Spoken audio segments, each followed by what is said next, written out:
Okay, so I want to go over expense entering.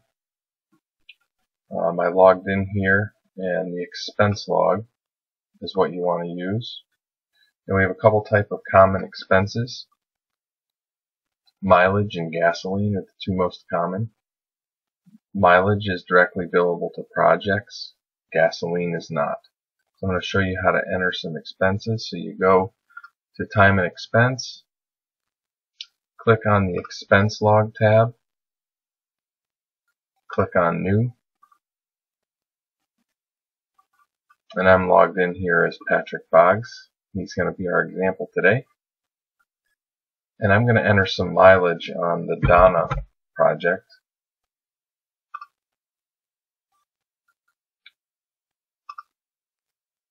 Scroll down here to the expense type, mileage. Mileage is entered in units. You can see the cost pre-fills. So say we had 56 miles. And just put the truck number down here in the memo. And after you're completed, hit save.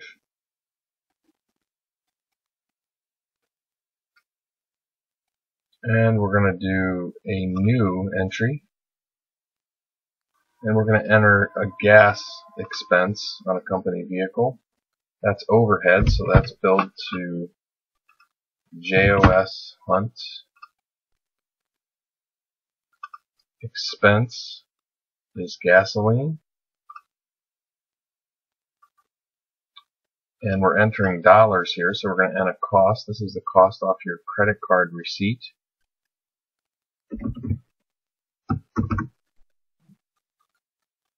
And down here in the memo, we're going to enter the truck number.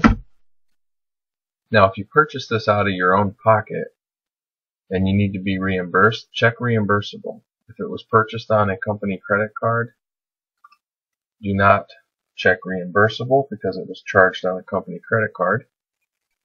And that's all you need to enter. And you hit save.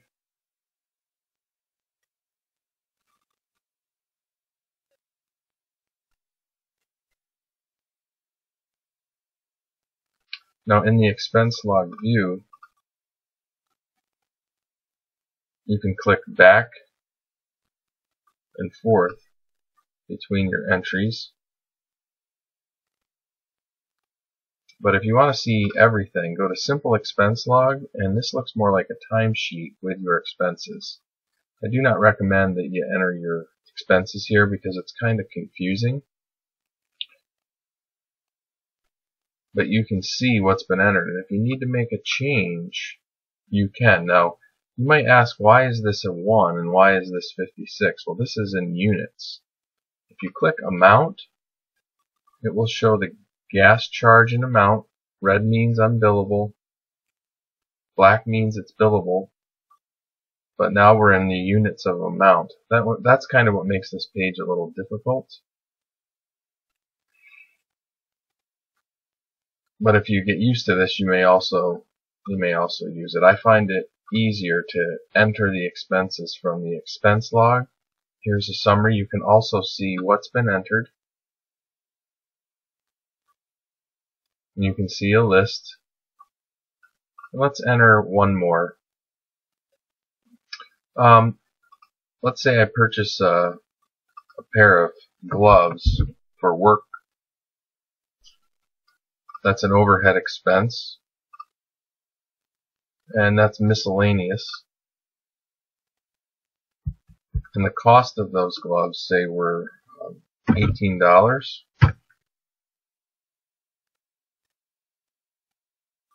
And on the memo, you can put gloves for work. Nice if I could type. And I paid for this out of my pocket, so I'm going to check reimbursable. And go ahead and hit save. Now to get back to the screen we were on before, you hit return, and it takes you back to your running list of expenses. Red is unbillable. Black is billable. And that's how you enter expenses. If anyone has any questions, please give me a call anytime. I do want to show you one other thing while I'm here. This Patrick has things set up here to pre-fill. If you do not like the pre-filling options,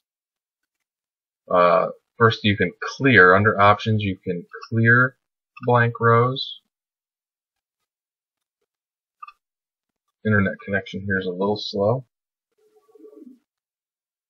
And those items are now removed. And if you would like that to go away completely, go to Settings, scroll down, uncheck Autofill, and hit Save.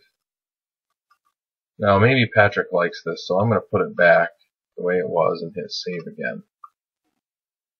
So I'm going to go back to the timesheet. There's one other thing that we learned.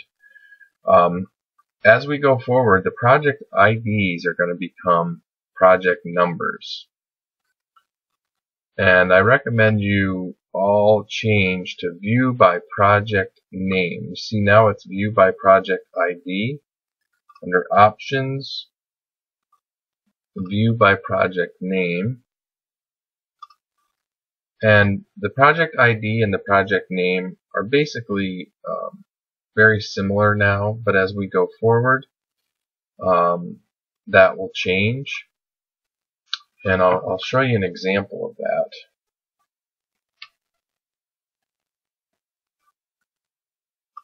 Today we entered a project called it was 492.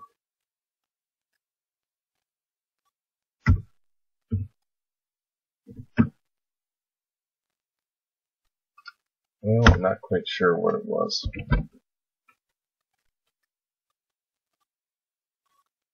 But you can also view by project name, and that helps with the Carrizo projects and some of the other ones that you might have some difficulty finding them. You can also search by project name. So I hope that helps everyone. If you have any questions, call me anytime. Send me an email.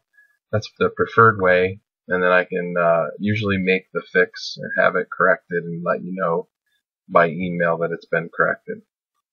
I appreciate your willingness to change and your cooperation as we get used to this new timekeeping system that's already become an asset in many ways.